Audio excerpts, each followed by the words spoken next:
Hey y'all, sorry for the late reply. Complicated business around here. Complicated business around here. Not really. I just woke up. It's 9:30. Well, I didn't just wake up. I've been up for about an hour, but mulling around, making my coffee, all that stuff. Um, how was your week? My week was pretty decent. Can't complain. People are going crazy over the election. It's kind of weird. It's very weird to me, the reaction of the election of just one man being elected office. It's strange. I've heard of people mention that they hate their life sucks now, and I've heard of people calling in sick to work. Like, whoa, what changed? Nothing changed. Okay, it's just go live your life. It's weird to me. It's very weird to me. Identity politics and all that stuff is just it's insane. But past that, we're gonna move on. I don't have a whole lot to share with you. I didn't do anything in the market as far as options wise. I just let things run, and that's kind of what I like. I like to now that I'm working part time. I don't like to micromanage anything. So I do enjoy putting on, 45, even 60 days out, put option contracts out there and just sit on them, right? I'm not taking a huge risk. I know people say that I use SOXL, which is a leverage fund, as it's risky. I get it. And yes, there's a lot of volatility in that, but there's also within that volatility, there's money to be made, right? And what sparked this video is that someone commented and asked, what is my strategy with SOXL? And I'm going to share that with you. And it's stupid simple. Okay. There's nothing fancy about it or anything. It's just reading a simple chart, looking at simple support and resistance levels. That's it. Now, some platforms give you that support and resistance level, but over time, you can use those tools, but over time you can really just eyeball a chart and go, okay, this is where I want to be, right? And we'll look at SOXL and we'll look at the chart right here, and stick around because I want to talk about something else pertaining to budget and money and things like that. So stick around to the end of the video. And if you like this video, give it a thumbs up. You don't have to like Trump or hate Harris and like Trump or hate Trump and like Harris, whatever. Just give it a thumbs up and we'll move on. So this is the SOXL chart. It's a 1-year chart. Okay. And what's nice is Fidelity gives you a support and resistance tab. Now, what I'm going to show you is how to look at it without those tools. Okay. So right now, SOXL is trading about $35 a share.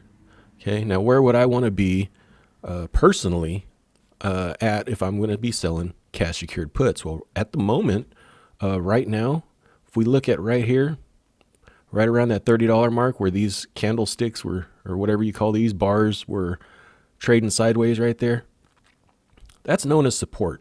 Okay.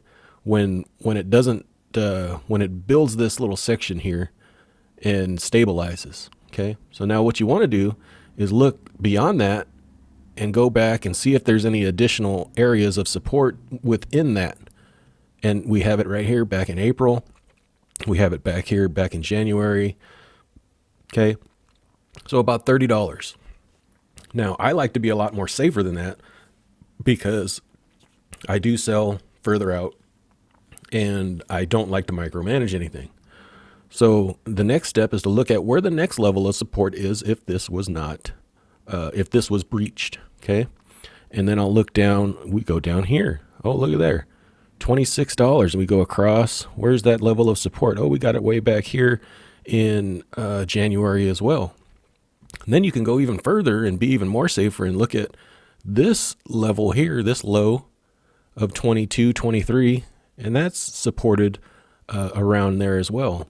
So a lot of my puts that you'll see, let's look here real quick on SOXL, $20, 25, 23 strike, 26 strike, 20 strike, 23 strike.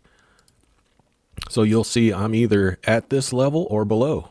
Why? Because if this doesn't hold up, then I got a little bit of a safety net. Okay. Now, that it's not 100% guaranteed, obviously.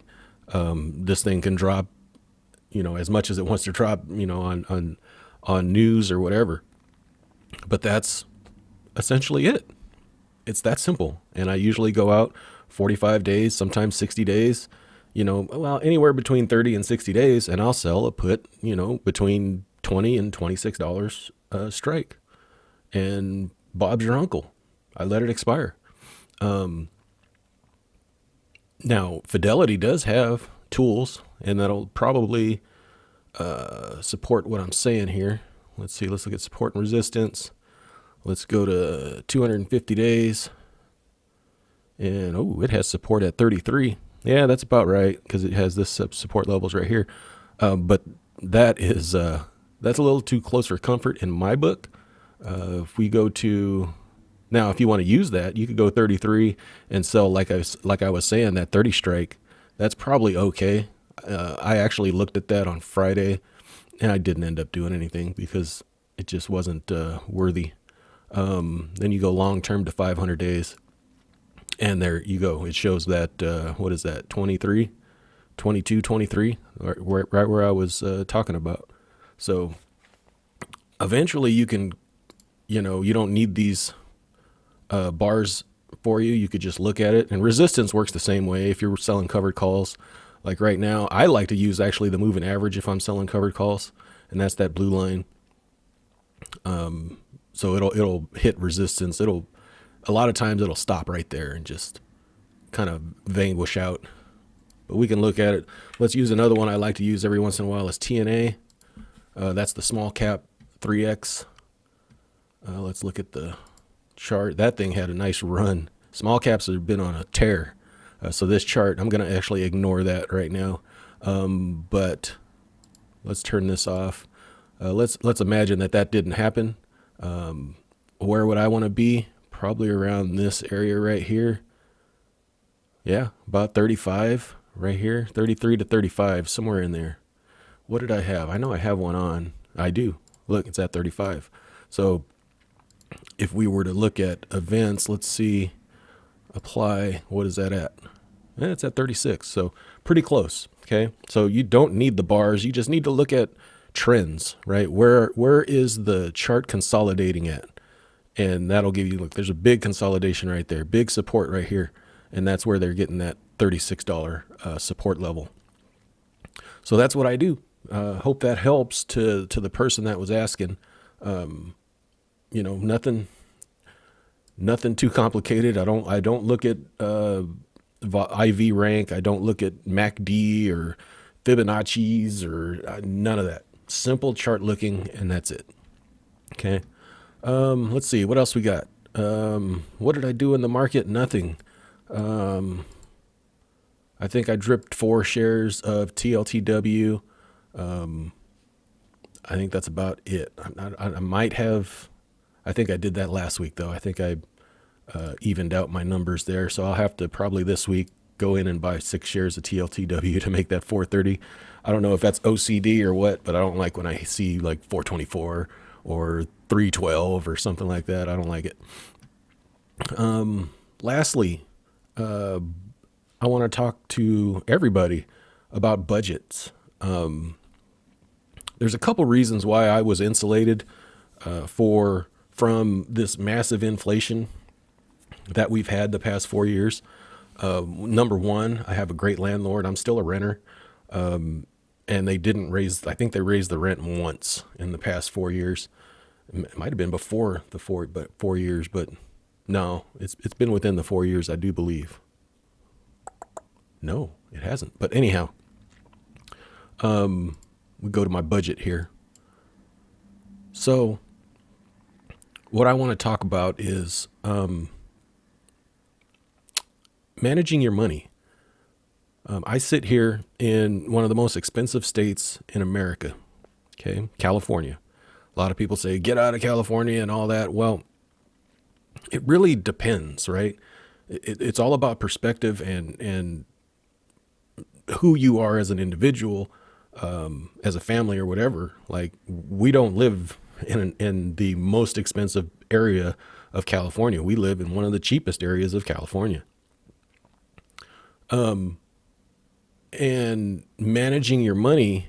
has been managing our money has been the greatest thing we've ever done, because it allows us to see where our money's going, know what we need to make, know what we need to spend, right? And I feel my budget is not, it's not, we're not, what do you want to say? We're frugal, but we're not sitting here not buying the things we need, or doing the things we want, or, things like that. We just have a budget. Do we stick to it 100% of the time? No. Do we go over budget sometimes? Yes. But for the most part, I manage the money. And if you don't manage your money's going to manage you. That's really what it comes down to. So, a simple spreadsheet is really all you need. Simple, don't have to be super complicated and whatever. I just, monthly bills, monthly income, expenses, track them, period. Okay. I'm sure there's apps for you young people that will do this same thing. But I'm old school. If I didn't have a computer, I'd be doing it, pen and paper. But you just list all your expenses, right? Rent, my electricity bill, my water and garbage bill, internet, TV. Thanks, Netflix. You went from $9.99 to $6.99. That was nice. That was weird to have a decrease in subscription. My car insurance and renter's insurance, cell phone. That's what I'd like to bring down. It's just a pain to switch providers. Variable, that's $1,250. That's what this is. Okay. And then I do subscribe. I do have a monthly membership to a car wash, because I don't like to go out and wash my car anymore. I used to do that when I was young. I just don't like it anymore. So we have a budget of $250 in gas, and then every time I get gas, I put it in here. Got a budget of $600 a month on groceries. Every time we go to the grocery store, or, got to go pick up milk or whatever, that goes into there. We have $200 to eat out every month. I know some people that spend this every week. I just don't see the value in eating out anymore, because, honestly, the food is not that good anymore, and you don't get a good value for your money. But $200, I don't think that's unreasonable. Me and my wife can go out and have 10, $20 lunches at McDonald's a month, right? Or we can go have 2 extremely nice dinners every month, or 4 decent dinners every month, whatever we want to do, right? And then miscellaneous, that's miscellaneous, just whatever we need. If I need a pair of shoes, it'll come out of there. If we need a new pair of pants, my car registration comes out of there, all that stuff. Now, what do we do if we don't spend that much off of the miscellaneous or any of these? Nothing. It just stays into the cash kitty. But this allows us, we have a total budget of $3,134. That allows me and my wife to have part-time jobs in the most expensive state, almost the most expensive state in America, and be able to live comfortably. We're not hurting for anything. So budget, simple, very simple budget. If your money is managing you, you're losing. Okay. So manage your money, know where it's going. Could you go over budget? Absolutely. I've done it. We did it last month. I think we went over budget by like $175, because I think I bought, actually, I don't think I bought, I know I bought a pair of real nice shoes, walking shoes, because that's what I do. I walk a lot during the week. I walk about 20 hours a week, basically, in my job. My wife does the same. And so we both work between 20 to 25 hours a week, and we're able to pay our bills and actually save money, believe it or not. So that's it. I'm rambling now. Hope everybody enjoys. Go to work. Don't be upset. Your life is going to be okay. And yeah, hope you guys have a good one. We'll talk to you later. Thanks. Bye-bye. I am not a financial advisor. The information contained in this video is for entertainment and informational purposes only. It is not intended to be investment advice. Please seek a licensed professional for any investment, tax, or legal advice. Thank you.